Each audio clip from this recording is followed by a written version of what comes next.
안녕하세요, 여러분. 물된 동산 TV 에스테르입니다. 이 시간에는 11조와 헌금에 대하여 여러분과 말씀을 나누기 원합니다. 어느 분이 댓글에 11조에 대해 이렇게 질문을 했습니다. 예수 그리스도로 말미암아 율법이 완성되어져 10계명이 폐하여졌다면 11조는 어떻게 해야 하는 것인가요? 질문하신 분은 율법과 안식일에 대한 메시지들을 잘 이해하신 것 같습니다. 여러분은 어떻게 생각하십니까? 11조는 주님에 의해 어떻게 완성되었을까요? 11조도 넓은 의미에서 이스라엘 백성에게 주신 율법의 한 부분입니다만 11조는 하나님의 성전을 관리하고 유지하는 데 필요한 경비를 충당하기 위한 것이었습니다. 이런 경우 일반인들의 모임에서는 회비로 경비를 충당하죠. 그런데 왜 하나님께서는 이스라엘 백성에게 회비처럼 일정한 금액이 아닌 10의 1을 드리라고 했을까요? 왜냐하면 11조 헌금을 성전 금고에 두어서 성전의 필요들, 풀타임으로 하나님을 섬기는 제사장과 레위인들을 섬기고 또한 백성 중에 있는 고아와 과부를 돌아보는 그러한 일들을 하게 하셨습니다. 이 모두는 하나님께서 기뻐하시는 일이죠. 11조는 하나님의 지혜입니다. 모두를 균등하게 하시려는 하나님의 뜻이죠.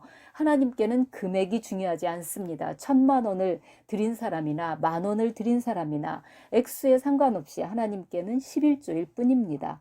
수입에 비례함으로 많이 버는 자는 많이 드리게 되고 적게 버는 자는 적게 드리는 것이니 공평합니다. 사실 11조는 자신의 수입에서 10분의 1을 드리는 것이니 액수의 차이만 있을 뿐 11조를 할 수 없는 사람은 별로 없을 것입니다. 수입이 적은 사람이나 많은 사람이나 하나님을 섬기는 일에 대해 똑같은 기쁨을 누릴 수가 있습니다. 이것을 신약에서는 어떻게 이해하는 것이 좋을까요? 신약에서는 11조에 대해 예수님께서 바리새인과 관련하여 한 번 언급하신 적이 있습니다. 누가복음 11장 42절입니다. 화 있을진저 너희 바리새인이여 너희가 박하와 운향과 모든 채소의 11조는 드리되 공의와 하나님께 대한 사랑은 버리는도다. 그러나 이것도 행하고 저것도 버리지 말아야 할지니라. 이 말씀은 예수님께서 11조에 대해 가르치려고 말씀하신 것이 아니라 율법대로 행한다고 하는 바리새인에게 그의 위선을 꾸짖으며 하신 말씀이기 때문에 11조에 대한 예수님의 명령이라고 할 수는 없습니다. 분명 우리는 율법에서 해방되었으니 11조나 헌금도 어떤 의무감에서 하는 것은 아닙니다. 그러므로 11조나 헌금도 하나님 사랑과 이웃사랑이라는 큰 틀 안에서 이해하는 것이 바람직할 것입니다. 오늘날에도 교회 공동체의 기능들, 교육, 전도, 선교, 구제 등을 유지하기 위해 재정이 필요합니다. 초대교회 성도들은 11조 정도가 아니라 자신의 재산을 팔아서 교회로 가져와 가난한 성도들에게 필요에 따라 나누어 주었습니다. 의무감으로가 아니라 기쁨과 감사로 드린 것입니다. 왜 그랬을까요? 나에게 생명을 주시고 또 내 영혼을 구원해 주신 하나님의 은혜에 너무 감사해서 하나님께 드리고 싶었던 것이고 또 드릴 수 있어서 기뻤던 것입니다. 사실 하나님께서 우리에게 요구하시는 것은 10의 1이 아니라 우리의 전부입니다. 내가 가지고 누리는 것 전부가 주님의 것이므로 주님이 필요로 할 때는 언제나 지갑을 열 수 있는 마음입니다. 내가 수고해서 벌어들인 재물이라 해서 11조만 딱 떼어서 드리고 나머지는 오직 자신을 위해 흥청망청 쓰거나 혹은 쌓아두면서 가난한 이웃이나 몸된 교회의 필요에 인색하다면 정말 자신이 주님을 사랑하는지 자기 마음을 살필 필요가 있습니다. 그러나 물론 자신의 미래를 위해 어느 정도 준비해 둘 필요는 있겠죠. 재물에 대해 우리가 가져야 할 바른 태도는 청지기적 자세입니다. 재물은 물론 내 생명도 자녀도 주님의 것인데 나에게 잠시 관리하도록 맡기신 것입니다. 내게 주신 모든 수입은 나의 필요를 아시고 채워주시는 주님이 주신 것이죠. 나를 위해 지출하는 것도 주를 위해 하는 것입니다. 내 것이 아니니 적당히 절제하고 적당히 저축하며 선하게 관리해야 할 필요가 있습니다. 그리고 나에게 재물 얻을 능력을 주셔서 많은 재물을 얻게 되었다면 상대적으로 그렇지 못한 사람들을 향하여 베푸는 것이 이웃사랑을 실천하는 길입니다.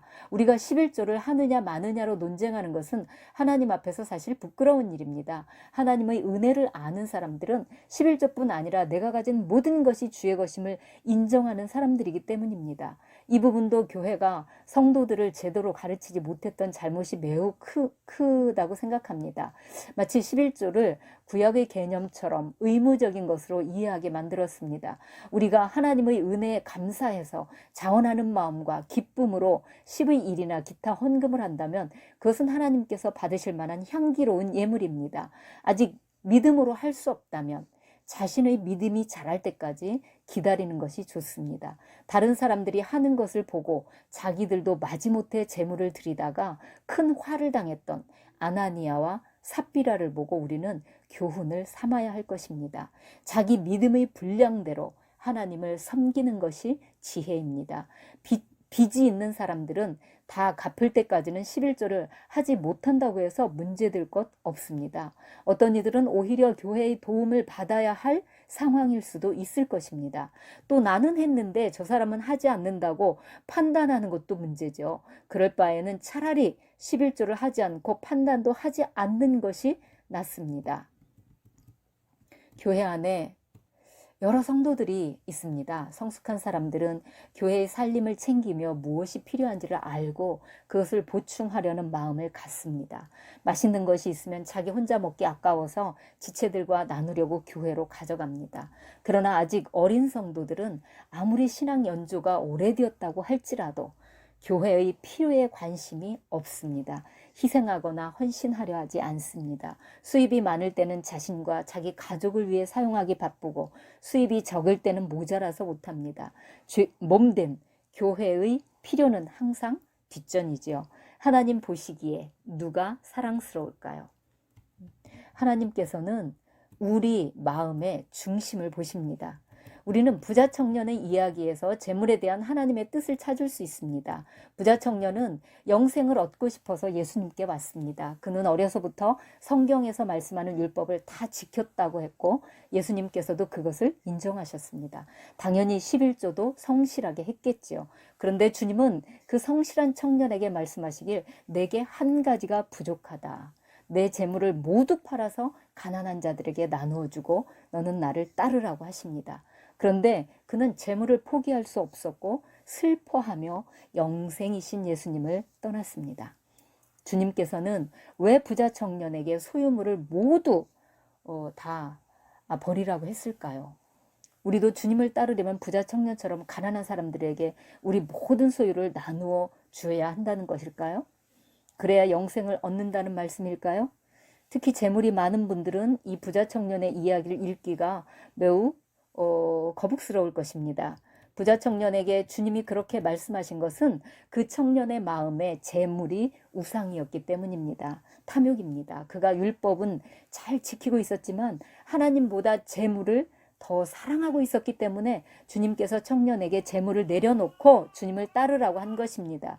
그는 영생을 얻고 싶었지만 재물을 사랑함이 하나님을 사랑함보다 더 컸기 때문에 주님의 명령에 순종할 수가 없었습니다. 주님은 우리에게도 말씀하십니다. 마태복음 6장 21절입니다. 내 보물 있는 그곳에는 내 마음도 있느니라. 한 사람이 두 주인을 섬기지 못할 것이니 혹 이를 미워하고 저를 사랑하거나 혹 이를 중히 여기고 저를 경히 여김이라. 너희가 하나님과 재물을 겸하여 섬기지 못하느니라. 재물에 대해 청지기적인 생각을 가지고 사는 사람들은 가난한 형제를 보거나 또 주의 일을 위해 필요하다는 감동이 오면 기쁨으로 자기의 소유를 주님께 드립니다. 되돌려 받을 거라는 생각조차 없이 드리는데도 시간이 흘러 돌아보면 주님께 드린 것보다 훨씬 더 채우신 것을 알게 됩니다. 믿음이 있다고 하는 사람들이 하나님께 드리기에 인색하고 어려운 형제를 섬기는 일에 무심하다면 자신이 정말 하나님을 사랑하는지 그리고 이웃을 사랑하는지 자기의 마음을 점검해 볼 필요가 있을 것입니다. 사실 사람의 의지로서는 재물보다 하나님을 사랑할 수가 없습니다. 주님께서도 그것은 낙타가 바늘길을 통과하는 것만큼이나 어려운 일이라고 하셨죠. 그러나 성령께서 우리 안에 계시면 그것이 가능합니다. 할렐루야. 반면에 지나치게 재물 관리에 대해 율법적인 성도들이 있습니다. 어떤 선교단체에서는 매월 들어오는 재정을 다 쓰고 월말에는 잔액을 제로로 만든다고 자랑하는 것을 보았습니다. 땅에 재물을 쌓아놓지 말라는 말씀에 순종하려는 뜻에서 그렇겠지만 땅에 재물을 쌓아놓지 말라는 말씀은 자기가 쓰고도 남을 정도로 자기만을 위해 지나치게 쌓아놓지 말라는 말씀이지, 자녀 교육이나 또 어떤 특별한 때를 위해서 돈을 벌 기회가 있을 때 저축해 두어야 하는 것입니다. 풍년이 왔을 때 조화라고 다 써버리지 말고 흉년의 때를 대비하여 저축도 필요한 것이죠. 지나친 문자적인 해석은 자기의 의를 드러내기가 쉽습니다. 간단하게 정리해 보겠습니다. 11조를 하나님께 드리는 것이 아깝습니까? 버겁게 느껴지고 부담이 되십니까? 하지 않는 것이 좋습니다. 나에게 재물 주신 것이 감사하고 내게 주신 모든 것이 주님의 소유임을 인정하십니까? 그래서 그 믿음의 표로 최소한 10의 1을 주님께 드리기를 원하십니까? 기쁨으로 드리십시오. 주님이 기뻐 받으실 것입니다. 보물이 있는 곳에 우리의 마음이 있기 마련입니다. 우리는 율법에서 자유한 자들이지만 그렇다고 하나님을 업신여기는 자들이 되어서는 안 될 것입니다. 과부의 두렙돈이 부자의 거액의 헌금보다 주님께 더 컸던 것처럼 주님은 액수가 아니라 우리의 마음 중심을 보십니다. 갈라디아서 6장 6절에서 10절입니다. 가르침을 받는 자는 말씀을 가르치는 자와 모든 좋은 것을 함께 하라. 스스로 속이지 말라. 하나님은 업신여김을 받지 아니하시나니 사람이 무엇으로 심든지 그대로 거두리라. 자기 육체를 위하여 심는 자는 육체로부터 썩어질 것을 거두고 성령을 위하여 심는 자는 성령으로부터 영생을 거두리라. 우리가 선을 행하되 낙심하지 말지니 포기하지 아니하면 때가 이름에 거두리라. 그러므로 우리는 기회 있는 대로 모든 이에게 착한 일을 하되 더욱 믿음의 가정들에게 할지니라. 아멘. 썩어 없어질 것들을 가지고 영생을 위해 심는 여러분 되시길 축복합니다. 사랑합니다. 샬롬.